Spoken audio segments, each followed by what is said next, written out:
নমস্কার, সিদ্ধেশ্বর জ্যোতিষ কেন্দ্রের অফিসিয়াল পেজে সকল দর্শক বন্ধুকে জানাই স্বাগত। 2026-এর মে মাস 12টি রাশির কেমন যাবে। প্রথমেই মেষ রাশির কথায় আসা যাক। মাসের শুরুতেই প্রচুর এনার্জি থাকবে, যার কারণে কর্মক্ষেত্রে উন্নতি করবেন। হঠাৎ অর্থপ্রাপ্তির সম্ভাবনা থাকলেও টাকা খরচের ক্ষেত্রে সাবধানতা অবলম্বন করা বিশেষ প্রয়োজন। মোটের উপর মাসটি ভালোই যাবে, তবে সিদ্ধান্ত নেওয়ার ক্ষেত্রে তাড়াহুড়ো না করাই ভালো। দ্বিতীয় রাশি বৃষ রাশি। বৃষ রাশির জাতক জাতিকাদের জীবনে এই সময়টি সবথেকে ভালো একটি সময়। কাজ, অর্থ ও সম্পর্ক সব দিকেই উন্নতি হবে। আয়ের জন্য নতুন সুযোগ আসতে পারে। এক কথায় বলতে গেলে বৃষ রাশির জন্য মে মাসটি অত্যন্ত শুভ ফলদায়ক একটি মাস। মিথুন রাশি। যোগাযোগ ও নূতন আইডিয়া থেকে লাভ পেতে পারেন। কাজের চাপ কিছুটা বাড়তে পারে। নূতন লোকের সঙ্গে পরিচয় হতে পারে। যে কোনো কাজেই মনোযোগ দিয়ে করা প্রয়োজন। খরচ নিয়ন্ত্রণের ক্ষেত্রে সতর্কতা অবলম্বন করা দরকার। কর্কট। প্রেম ও সম্পর্ক ভালো হবে। পরিবার থেকে প্রয়োজনীয় সমর্থনও পাবেন। এতে মানসিক শান্তি বাড়বে। তবে 12ই মে শনি ও চন্দ্রের অশুভ যোগের কারণে এই রাশির জাতকদের কিছুটা সতর্কতা অবলম্বন করা দরকার। বিশেষ করে কর্মক্ষেত্রে বা ব্যবসায় নজর রাখা দরকার। মোটের উপর মাসটি শুভ যাবে। সিংহ রাশি।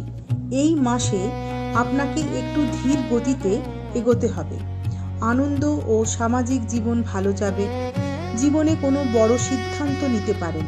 নূতন কাজের সুযোগ আসতে পারে, তবে পরিশ্রমের মাধ্যমে সাফল্য আসবে।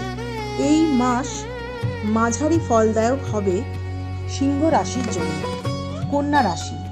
এই মাসে পরিশ্রমের মাত্রা বৃদ্ধি পাবে, যার প্রভাব স্বাস্থ্যের ওপর এসে পড়বে, যেদিকে লক্ষ্য রাখা খুব প্রয়োজন। পরিশ্রমের ফলে আত্মবিশ্বাস বাড়বে, পদোন্নতির সম্ভাবনা থাকছে। এই মাসটি কন্যা রাশির জন্য একটি শক্তিশালী মাস। তুলা রাশি। জাতকের কর্মক্ষেত্রে ভারসাম্য বজায় রেখে চলা দরকার। ধীরে ধীরে উন্নতি আসবে। ধৈর্য ধরে থাকলে ফল ভালো পাওয়া যাবে। এই মাসে সব ক্ষেত্রেই স্থির অগ্রগতি প্রয়োজন। বৃশ্চিক রাশি। মাসের শুরুতেই জীবনে আবেগ বেশি থাকবে, সেই কারণে সম্পর্কে সুপ্রভাব ফলবে। অর্থনৈতিক অবস্থা শক্তিশালী হবে। কর্মজীবনে অগ্রগতির সুযোগ রয়েছে। ঝুঁকিপূর্ণ কোনো আর্থিক সিদ্ধান্ত এড়িয়ে চলাই ভালো। এই মাস মিশ্র ফলদায়ক মাস। ধনু রাশি। জাতকদের বন্ধুত্ব ও সামাজিক জীবনে কিছু বদল আসতে পারে, যা আপনার জন্য অত্যন্ত শুভ হবে। কিছু সম্পর্ক ছাঁটতে হতে পারে। কর্মক্ষেত্রে সতর্ক থাকা বিশেষ জরুরি। প্রয়োজনে অভিজ্ঞদের পরামর্শ নেওয়া আপনার জন্য ভালো ফলদায়ক হবে। মকর। মাসের প্রথম দিক থেকেই আয় বৃদ্ধির সুযোগ তৈরি হবে। নতুন উপার্জনের রাস্তা খুলবে। কিছু ভুল সিদ্ধান্তের কারণে লোকসান হতে পারে। হঠাৎ খরচাও বাড়তে পারে, তাই সাবধানতা অবলম্বন করতে হবে।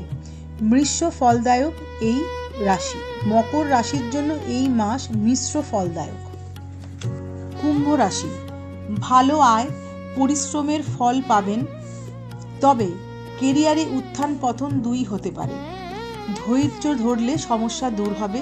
পুরনো বকেয়া টাকা ফেরতের একটা যোগ আছে। সঞ্চয় মাঝারি হবে।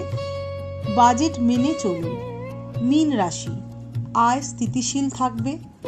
বড় লাভ নেই, কিন্তু তেমন কোনো ক্ষতিও নেই। মাসের মাঝামাঝি থেকে সঞ্চয়ের একটা সুযোগ পাওয়া যাবে, তবে স্বাস্থ্যের প্রতি বিশেষ যত্নবান হতে হবে।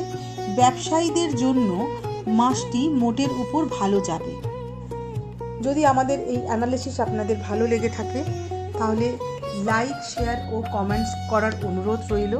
সঙ্গে থাকুন, পাশে থাকুন, সুস্থ থাকুন। নমস্কার।